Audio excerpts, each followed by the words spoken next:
तो होम्योपैथी पे कि जिस जागरूकता और जिस विश्वास की हम लोग बात कर रहे थे, क्या ऐसा वक्त आएगा जब पूरी तरह से एलोपैथी से लोग डिसइल्यूजन हो जाएंगे और इधर शिफ्ट कर जाएंगे, या दोनों चलता रहेगा, या दोनों चलते रहना चाहिए?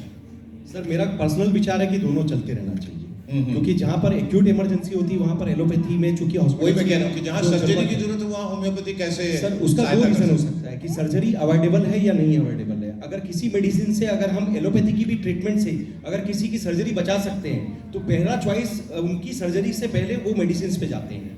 अगर उसी की जगह अगर एक चॉइस आपको और दे दिया जाए कि अब एक मॉडर्न होम्योपैथी नाम का एक सिस्टम है जो कि वाकई सर्जरी से लोगों को बचाने के लिए हेल्प कर रहा है, तो निश्चित रूप से लोग मेडिसिन के लिए एलोपैथी के साथ अब अगली बार मॉडर्न होम्योपैथी की ओर जरूर जाना पसंद करेंगे। जैसे आपने बताया था कि homeopathy very slow moving effect होता है, तो प्रोग्नोसिस जो है इसका दौरान गड़बड़ रहता है। सर इसी के लिए जो अभी मैं कुछ देर पहले बोल रहा था कि एग्रेसिव मॉडर्न होम्योपैथी ट्रीटमेंट की जो परिकल्पना थी जो हमने साकार की। एग्रेसिव में देखिए ये तोहमतें भी लग रही हैं कि होम्योपैथी में बहुत सारे अब स्टेरॉइड्स डाल रहे हैं। सर यही मैं कंसेप्ट क्लियर करना चाह रहा था कि होम्योपैथी को बारे में ये माना जाता है कि it is the safest system of the world, जो सबसे ज्यादा अच्छा माना जाता है कि अगर ये फायदा नहीं करेगी तो नुकसान भी नहीं करेगी।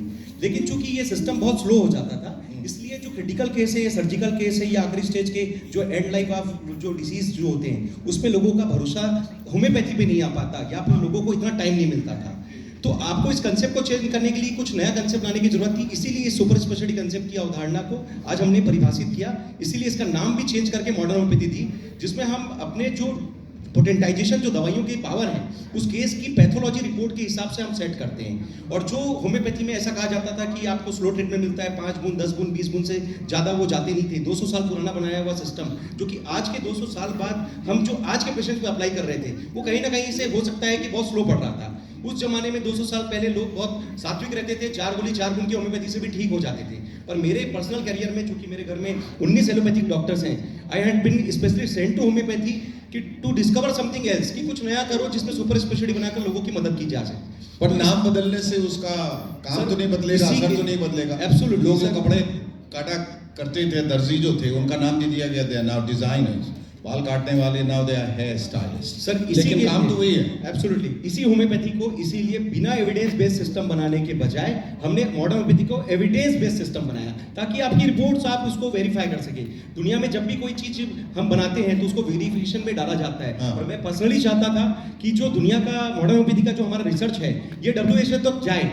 इसके लिए हमने जो मेरा 20 साल का प्रैक्टिसिंग कैरियर, इसमें 2004 से जो मैंने शुरू के 6 साल में मैं केवल क्लासिकल होम्योपैथी के हिसाब से जो प्रैक्टिस करता था, उससे मुझे बहुत कुछ सीखने में मिला।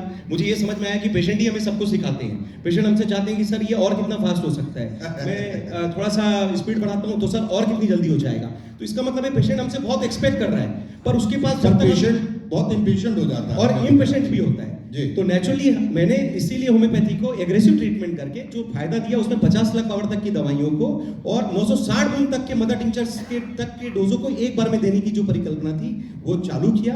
और आज हम सक्सेसफुली कह सकते हैं कि 3000 पेशेंट का डेटा हम दुनिया के सामने रखने के लिए तैयार हैं। और ये भारत के लिए बहुत ही बड़ा गर्व का विषय होगा कि होम्योपैथी जर्मनी से बनी है। इसमें तालियां बजाइए, बहुत बढ़िया काम, बहुत नेक काम कर रहे हैं। ऑनलाइन कैसे मैनेज करते हैं पेशेंट्स को? सर एक अकेला इंसान जब मैं चला था तो उस समय तो 2004 में जैसे आप शेखर सुमन थे जब अकेले चले थे और आज आपके साथ कारवां जुड़ता गया। आज हम भी आपके साथ कहीं ना कहीं इस मंच को शेयर कर रहे हैं। मैं जब अच्छा काम करने की कोशिश कर रहा था तो मैंने जब 2010-11 में ये समझ लिया कि अब ये डेटा बहुत ही आगे जाएगा और कहीं ना कहीं लोग हमसे जुड़ेंगे। तो पूरे वर्ल्ड वाइड जो चूंकि हमारे ऑनलाइन कंसल्टेशन होते हैं 18 देश के लोगों से हम ऑनलाइन कंसल्टेशन ऑलरेडी हम प्रोवाइड कर रहे हैं और जो इंडिया के लोग हैं वो हमसे आके फेस टू फेस मिलते हैं। तो निश्चित रूप से एक पूरी टीम के साथ इस मैनेजमेंट को हमें एक स्वीकार रूप से हमें इसको परिभाषित करना था। बाहर के देशों का जो रवैया है या उनका इंटरेस्ट अब कितना है इसको जानने के प्रति, क्योंकि जैसे कहा कि जर्मनी में इसकी शुरुआत हुई तो जन्मदाता तो वो हुए, लेकिन आपने उसमें एक नया अध्याय जोड़ दिया है।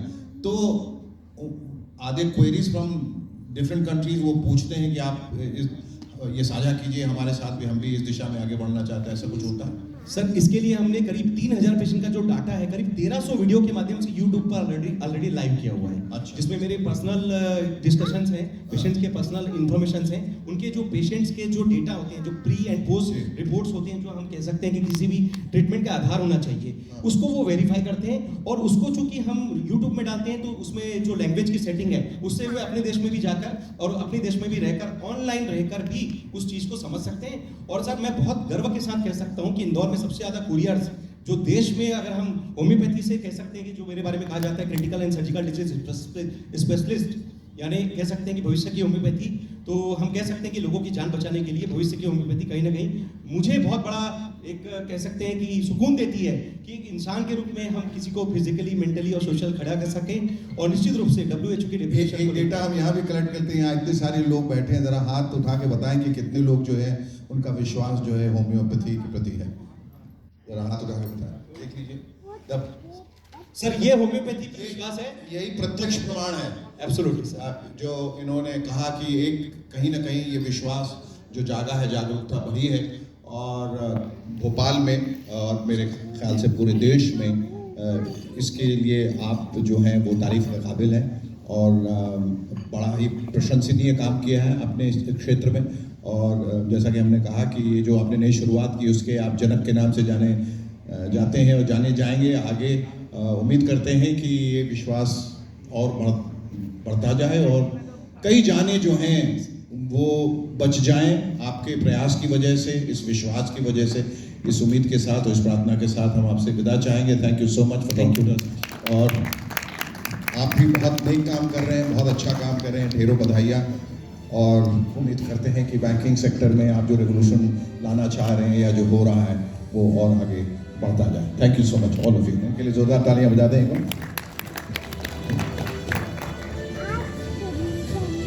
तो एक बार जोरदार तालियां हो जाए हमारे सभी पैनल के लिए, क्योंकि हमने सभी से कुछ सीखा है, कुछ जाना है कि कैसे उन्होंने अपने सफ़र को आगे बढ़ाया। क्योंकि बहुत मुश्किल होता है जब आप किसी मुकाम पर पहुंचना चाहते हैं, लोग आलोचना करते हैं, बहुत सी बातें होती हैं और सब चीज़ को छोड़कर आपको आगे बढ़ना होता है। तो सभी के लिए एक बार जोरदार तालियां हो जाए। आज इस मंच से हमने अलग अलग क्षेत्रों के लोगों से बात किया है, उन सितारों से बात किया है आज इस मंच से हमने, जिन्होंने मध्य प्रदेश की बेहतरी में एक भूमिका निभाई है, मध्य प्रदेश के विकास में